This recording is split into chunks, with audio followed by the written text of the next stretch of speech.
안녕하세요. 맨유남입니다. 2021년 12월 27일 올해 마지막 월요일인가요? 오전 8시 49분입니다. 자, 주말 동안에 또 아주 많은 얘기들이 있었네요.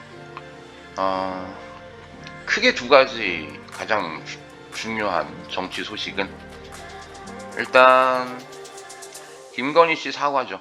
여기 김건희 씨가 보이네요. 얼굴이 또 많이 달라졌어요. 화장 때문인가? 김건희 씨가 사과를 했고, 자, 그 다음에 또 한 가지는 이런 말 들어보셨나요? 삼부나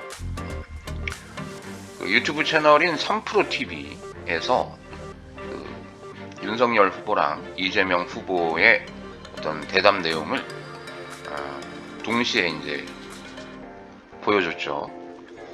그래서 이게 이제 3프로TV가 나라를 구했다. 이런 댓글이 굉장히 많았습니다. 제가 그 채널에 그 이재명 후보랑 윤석열 후보 그 3프로TV에 나온 영상은 올려놨어요. 그래서 거기서 이제 보셔도 되고 3프로 치면 아마 모르겠습니다. 이재명 후보 거는 이 3프로 TV가 나라를 구하기 직전에 그냥 제가 알림이 와서 봤어요. 그냥 봤는데 재밌게 봤습니다. 그리고 윤석열 후보가 나온다는 건 몰랐는데 나중에 이제 3프로TV가 나라를 구한다라는 말이 있어서 윤석열 후보 영상도 있구나 하고 이제 다시 들어와서 봤죠. 안타깝게도 제가 10분 정도 보다가 잠이 들어서 무슨 말씀을 하셨는지는 제가 잘 모르겠습니다. 아직도 못 봤는데. 근데 그 마지막에 또 토론 관련한 얘기를 해서요. 토론은 무의미하지 않느냐 이런 얘기를 해서 또 설화에 올랐네요. 역시나 기대를 저버리지 않죠. 그렇게 이제 3프로TV 얘기가 막 시끌시끌 할 즈음에 어제 그 윤석열 후보의 배우자인 김건희 씨가 사과를 했는데요. 근데 이 사과하는 내용이 그죠? 반응이 그렇게 좋은 것 같진 않습니다. 기본적으로 알맹이가 좀 빠졌다. 이게 사과냐? 또 그 김건희 씨 사과 이후에 그 대선 캠프 쪽에서 그 팩트 체크한 내용들, 그 김건희 씨 그 의혹과 관련된 내용을 또 브리핑을 했는데, 야, 일단 말이 안 되는 게요. 김건희 씨가 이제 본인의 입장에서 사과를 했는데 혹자는 그런 얘기를 합니다. 남편에 대한 러브레터를 쓴 거냐? 이게 누구를 위해서 도대체 사과를 한 거고 무엇을 사과를 했느냐? 그 뒤에 기자 질문도 안 받고 그냥 빠져나갔잖아요. 읽고 그냥 나갔는데 어쨌든 그건 김건희 씨 입장이라고 치고, 근데 이제 대선 캠프에서 밝힌 그 김건희 씨 의혹과 관련된 사실들은 이건 김건희 씨가 또 입장에서 내놓은 게 아니에요. 그러니까 제3자인 대선 캠프 입장에서 논평을 낸 거죠. 누가 사과를 한 건가요, 이게? 김건희 씨가 직접 이제 본인의 어떤 학력 의혹에 대해서 일일이 그거를 본인의 입장에서 밝혔어야 되는 거 아닙니까? 그래서 김건희 씨는 뭘 가지고 사과를 한 건지, 그 대부분의 내용이 좀 그 사과, 우리가 의혹을 갖고 있는 사과 내용, 우리가 궁금했던 것에 대한 사과가 아니고 그냥 남편을 지지해 달라란 얘기예요. 본인은 잘못했는데 본인과 상관없이 남편 지지해 달라, 내가 남편을 사랑한다, 그런 내용인 것 같은데. 그래서요, 이게 또 어떻게 작용을 할란지. 자, 금요일날 박근혜 전 대통령에 대한 사면에 대해서 이제 정치권의 분석이 계속되고 있습니다. 누구에게 이익이 될 거냐, 이런 부분들. 뒤에 나오는지 모르겠는데 오늘 그 여론조사 발표들이 많이 나오죠.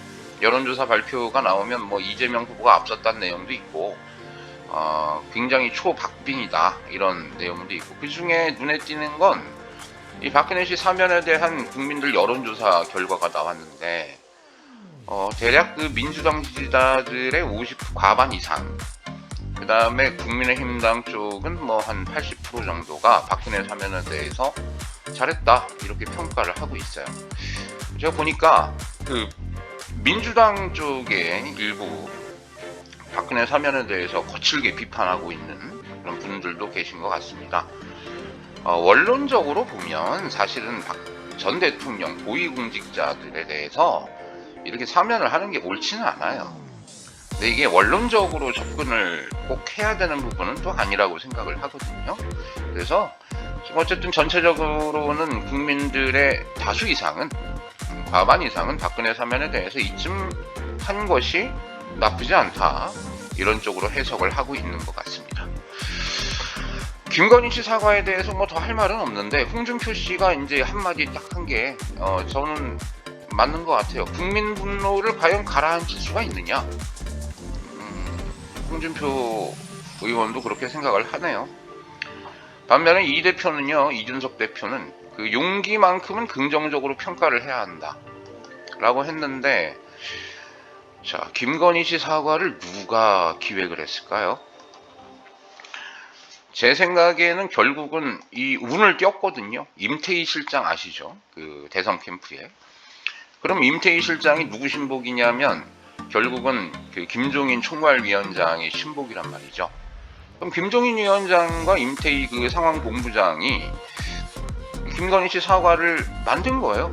기획을 한 거죠.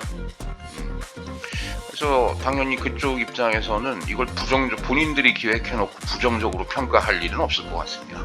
그죠? 자, 민주당 쪽에서는 뭐 비판, 개서가 시즌 3다 이렇게 비판을 하고 있습니다. 이재명 후보는 뭐 박근혜 사면 사전에 몰랐다, 책임론 성급기가 아니라 그 기존에 이재명 후보가 견제해왔던 입장이 있죠. 입장이 있고, 그 하필 또 이 박근혜 사면 발표가 있을 때요, 이재명 후보가 라디오, 그 CBS 라디오를 출연을 하고 있었어요. 그 모습을 보면 실제로 몰랐던 것 같습니다.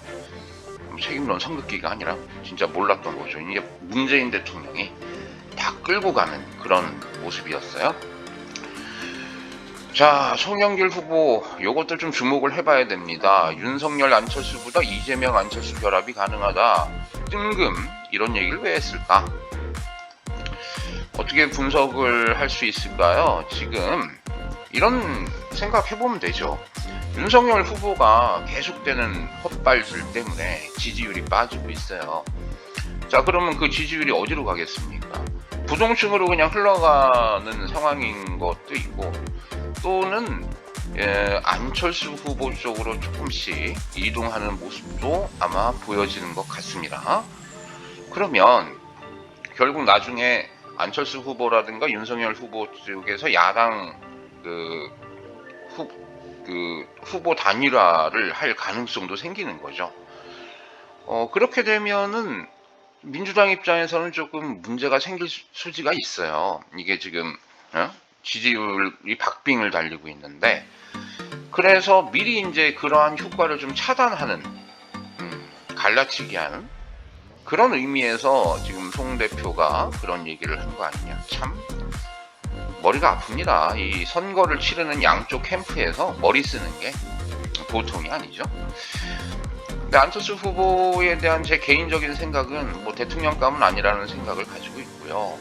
하지만 대한민국의 인재다라는 생각은 가지고 있습니다. 정치보다는 어떤 행정 쪽, 좀 더 전문적인 쪽에 이분은 잘 어울린다라고 생각을 하고요.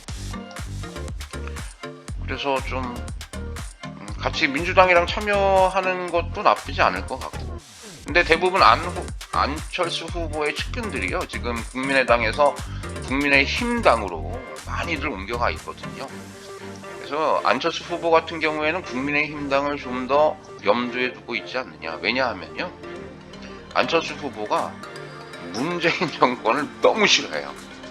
문재인 대통령을 너무 싫어하기 때문에 어떤 개인적인 씨름, 이런 것이 민주당과 결합은 좀 어렵지 않겠나, 이렇게 생각이 듭니다. 열등감 이런 것도 좀 있는 것 같고, 토론 가지고 토론을 안 하고 토론을 해야 될까 말아야 될까를 가지고 토론을 하고 있습니다. 설전을 벌이고 있는데, 아까 말씀드렸던 3프로TV를 보시면, 제가 10분만 보고 잠이 들었지만 윤석열 후보의 그 어떤 내용이요, 쭉 보시면 이분이 토론을 해갖고 지금 될 문제가 아닙니다. 이재명 후보의 어떤 내용과 너무 대비가 되고, 토론하면 날카로운 질문 몇 개만 들어오면 KO 패당할 뭐 그런 정도로 보이기 때문에 법정으로 우리가 3회 이상 토론을 하게 돼 있는데요. 3번밖에 안 할 것 같죠? 지금 상황으로 보면. 자, 그래서 이 서던 포스트라고 하는 여론조사 기관에서 보면 오차 범위 밖으로 이재명 후보가 앞섰다는 첫 번째 결과가 나왔습니다. 이 조사 말고 나머지 조사들은요, 여전히 그 윤석열 후보가 조금 앞서거나 뭐 하여튼 박빙인데, 이 조사는 굉장히 많이 앞서 있죠. 지금 이 조사가 언제 실시가 됐냐면 24일, 25일 날 조사가 됐단 말이에요. 그러니까 다른 그 박빙이라고 보여지는 그런 여론조사 결과들 보시면 목요일, 금요일, 지난주 목요일, 금요일부터 시작을 해서 다 뒤집어집니다. 그래서 이재명 후보가 윤석열 후보를 앞서는 그런 결과로 가고 있어요. 근데 일주일 동안 정기조사를 하다 보니 그것이 이제 앞에 부분과 뒤에 부분이 합쳐져 있기 때문에 아직 그 윤석열 후보가 이재명 후보랑 뭐 박빙이다 이런 결과가 나온 건데, 목요일, 금요일 것만 보면, 또 토요일 이런 거 보면 이재명 후보가 윤석열 후보를 소위 얘기하는 골든 크로스가 일어나고 있는 모습을 보여준다, 이렇게 분석들을 하고 있어요. 자, 그리고 요 손혜원 의원 얘기가 나왔는데, 이거 왜 나왔냐면 또 주말에 뭐 크게 아마 뉴스에는 안 나오는 것 같은데, 열린우리당이랑 더불어민주당이 합당에 기본적인 합의를 했습니다. 그래서 열린민주당이죠. 열린민주당 쪽에서는 그 29일, 30일, 31일인가요? 당원 투표를 통해서 아마 합당을 마무리 짓는 걸로 알고 있고요. 여러 가지 7가지인가 개혁 내용을 열린민주당에서 아마 제안을 했는데, 그것을 더불어민주당에서 받아들인 것 같습니다. 권경애 씨, 이거 조흑서 저자죠? 권경애 변호사. 완전히 국민의힘당에 이제 참여를 했고요. 관련해갖고 황희루 그 젊은 친구 있죠? 민주당 쪽에 스피커. 우리 진중권, 당신은 왜 국민의힘에 참여 안 하느냐? 뭐 이렇게 비판도 하던데. 나오네요. 다자대결서 윤석열 40.4, 이재명 39.7 이렇게 돼 있는데요. 리얼미터 조사거든요. 지금 보시면 지금 이게 일주일간을 그 조사를 한 거예요. 그런데 없네. 뒤집어졌어요. 목요일날, 금요일날 1일 평가, 1일 지지도 흐름을 보시면 이게 완전히 뒤집어져 있고요. 그렇고 지금 정당 지지도도 이제 국민의힘당이 아직은 조금 높은 걸로 보입니다만, 여기 그 당선 가능성에 대해서 보시면 여기 이 후보가 전주보다 3.2%에서 더 높아요. 당선 가능성은 이미 뒤집어졌죠. 사람들이 예측하는 것은 이렇게 돼 있고, 저는 또 이것도 웃긴 게 문재인 대통령에 대한 국정수행 평가가 또 올랐어요. 그러니까 박근혜 대통령 사면에 대해서 뭐 강성 지지자들 층을 중심으로 해서 반대하는 여론들이 있습니다만, 기본적으로는 뭐 전체 국민적으로 보면 뭐 찬성하는 입장이 많구나, 이 정도로 보이네요. 자, 그 정도가 이제 주말에 아주 시끄러운 내용이었습니다. 아유, 재밌어요. 매일매일 아주. 정치면 이렇게 얘기하고 나서 14분 지났습니다. 경제뉴스 오늘부터 시작합니다. 소상공인의 방역지원금 100만원씩 며칠째 말씀드리고 있죠. 야, 이거 뭐야. 소비복권을 도입한다고 소상공인 가게에서 카드를 쓰면 추첨을 해갖고 10만원을 주는 이런 정책도 하네요. 소비를 진작시키기 위한 정책이겠죠. 참 재밌는 정책이네요. 그리고 야, 이 주식과 코인과 관련해 갖고요. 이재명 후보가 우리나라 주식시장 5,000포인트 갈 수 있다. 또 코인도 국가가 관리를 해야 될 필요가 있고, 있는 걸 어떻게 눈 가리고 없다라고 얘기할 수 있냐. 긍정적으로 좀 코인 시장도 이야기를 했어요. 여러분들도 이제 주식과 코인에 관해서 관심을 좀 더 가져야 되는 시간이 또 오는 것 같습니다. 사실 저도 예전부터 강조를 했던 건데요. 윤석열 후보가 좀 거꾸로 얘기한 모양이에요. 우리 미국 같은 경우에는 개인 투자자가 별로 없고 다 기관 투자자다라고 얘기를 하는데, 미국은 어렸을 때부터 주식 투자를 해요. 개인들이 그냥. 그러니까 이건 당연히 하는 걸로 생각을 하거든요. 주식 투자에 대해서 굉장히 활성화되어 있습니다. 우리나라는 주식한다 그러면 뭐라 그러죠? 주식하면 망해, 패가망신이야, 이렇게 얘기하잖아요. 교육을 또 어린 아이들부터 주식 교육을 많이 시켜야 되고, 아마 어르신들은 모르실 텐데 교과서도 많이 바뀌었어요. 그래서 주식 투자라든가 펀드 이런 쪽에 아이들 굉장히 관심을 가질 수 있게끔 교육도 좀 많이 해야 되고요. 뭐 코인 시장도 국가가 관리가 가능한 지점이 오게 되면 또 많은 사람들이 투자를 또 해야 한다, 그런 얘기를 하더라고요. 이게 뭐 비트코인이라든가 이런 대부분의 코인들이 외국에서 만들어진 코인이기 때문에 우리나라 시장에서 거래가 된다 하더라도 결국은 외국인 배만 불려주는 그런 결과를 초래를 한다. 굉장히 중요한 포인트였던 것 같습니다. 그래서 우리나라에서도 중요한 코인들이 좀 주요 코인들이, 그러니까 안정성이 담보될 수 있는 그런 코인이 좀 나와서 기준을 잡고 코인 시장도 좀 활성화되면 좋지 않겠나, 그런 생각도 들더라고요. 자, 그런 내용들. 지금은 뭐 지지부진합니다만 주식과 코인 시장 한번 눈여겨보죠.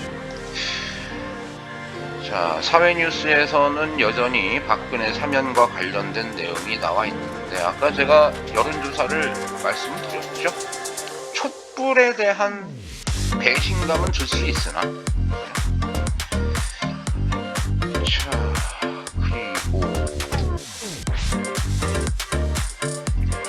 그리고 대장동 관련해 갖고 유한기 씨나 김문기 씨가 이제 안타깝게 타계를 하셨는데, 자살을 하셨죠. 범계전 법무부 장관이 여기에 대해서 수사 과정에서 인권 보호를 하지 못했던 부분에 대한 아쉬움을 얘기를 했네요. 이거 좀 안 나오면 좋을 만한 뉴스인데요. 백신 접종하고 뭐 문제가 되는 경우가 굉장히 많아요. 뭐 하반신이 마비가 됐다, 뇌사가 됐다. 참, 뭐 어떡합니까? 이거 슬픈 얘기죠. 안 맞을 수도 없지 않습니까, 이게.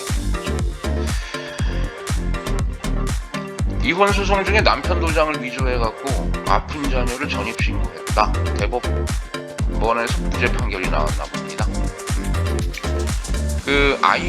요즘에 대법원 판결을 보면요, 저번에 할머니 할아버지가 손자를 입양하는 것도 마찬가지고 아이들의 복지를 가장 중요하게 생각하는 것 같습니다.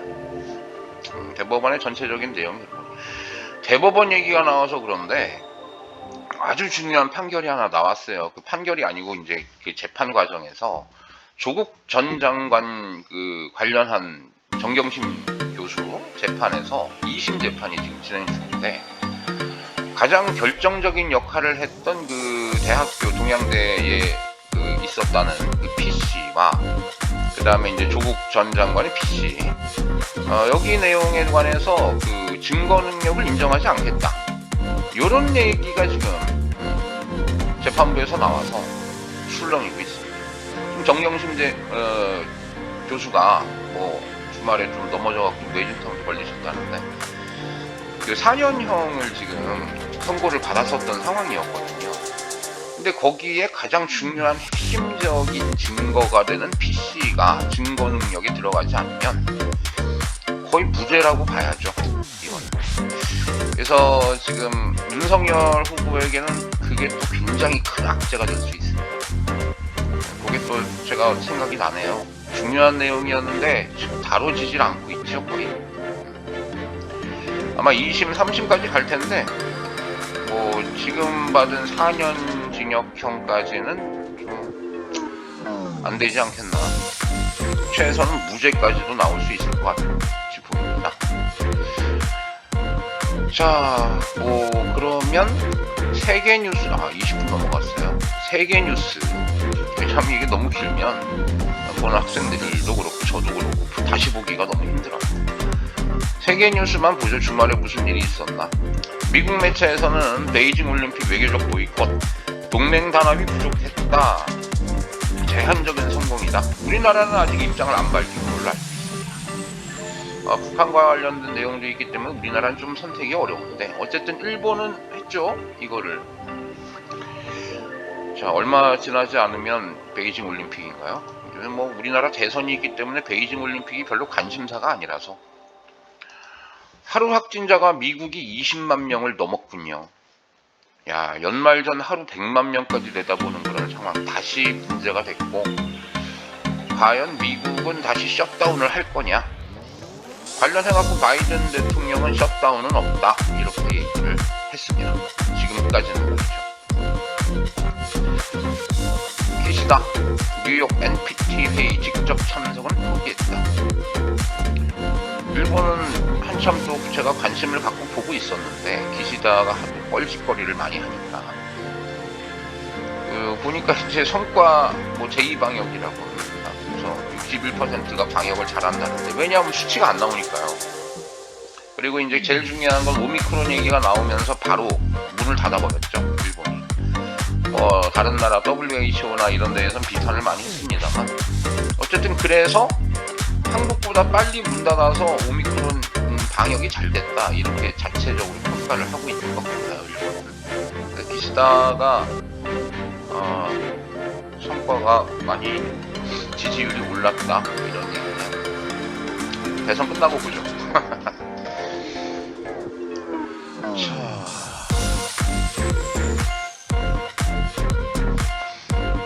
무슨 내용이 있나요? 뭐 중요한 내용들이 좀 있을 것 같은데.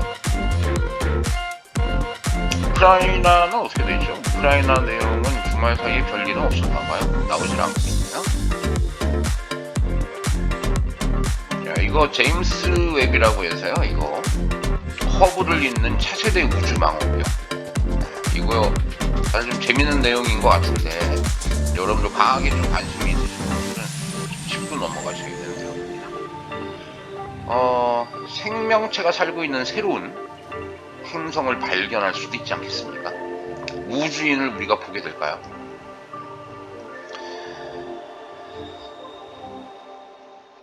자, 그리고 쭉 내려가 봐도 유럽에 러시아가 지금 사이가 우크라이나 때문에 나토랑 사이가 안 좋잖아요. 그래서 그 천연가스 파이프라인을 지금 잠궜어요. 몇 개를.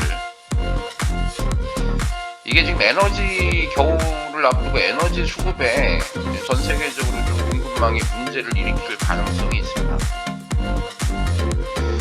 그러고 보니까 일본은 요소수가 어떻게 되고 있나요? 10몇 배까지 뛰었다 그러는데 그거 잘 해결되고 있나? 일본의 요소수가 문제가 되면서 일본이 이제 이런저런 나라들한테 요소를 공급받기 위해서 좀 타진을 했는데 우리나라가 그 전에 위기가 있었잖아요. 우리나라에서 싹쓸이를 해갖고 구할 방법이 없답니다.